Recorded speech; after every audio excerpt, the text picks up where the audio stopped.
You know, the fun thing about a campground is it's a very unique place in the world where you can be walking down the street at 8 o'clock in the morning in your pajamas, and you've got your dog with you on the leash, and you're holding your dog's poo bag, and you can strike up a conversation with your neighbor, and it's not unusual.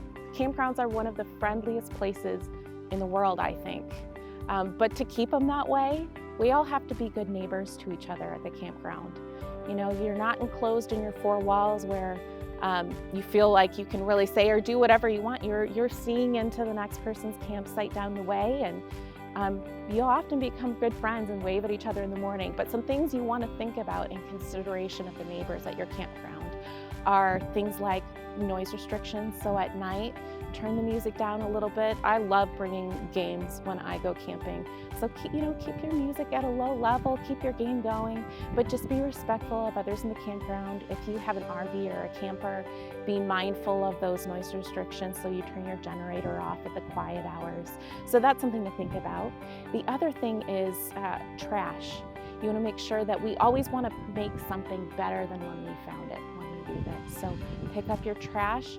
When you're camping, it's really easy to forget stuff if you're packing, if you don't have it all kind of rounded up in a box that's ready to go. So that's a good tip, is keep your box ready, but don't forget your trash bags. I have spent many times camping where I forgot my garbage bag, and then I'm rooting around in my car underneath the seats looking for a grocery store bag to put my garbage in. So bring your trash bags, and then don't leave them out at night. Because if you do, you could wake up in the morning to it all littered around the ground because some raccoons have had a field day at night and they've had a lot of fun tearing apart your garbage. So always lock up your garbage securely at night so wildlife doesn't get into it.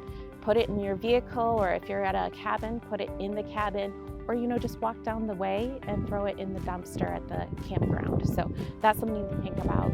And then lastly, we live in Arizona, so it's a pretty arid state. It's dry a lot, and there are often fire restrictions in place. There's ways to enjoy camping even when there's fire restrictions. I know that campfires are like the cozy part of camping.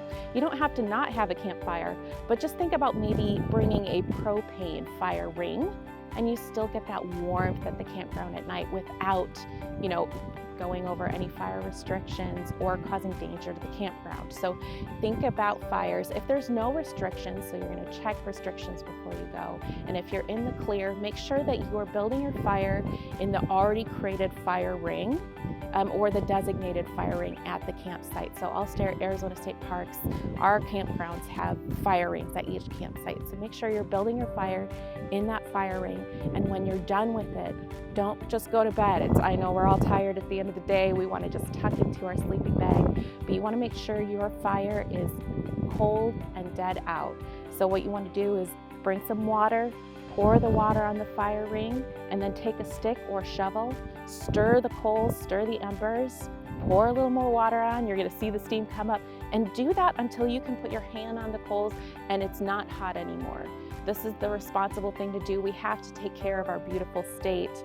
We are prone to wildfires, so just be a responsible recreator and take that little extra measure. It's going to take an extra 5 minutes before you go to bed, but it's really important to do.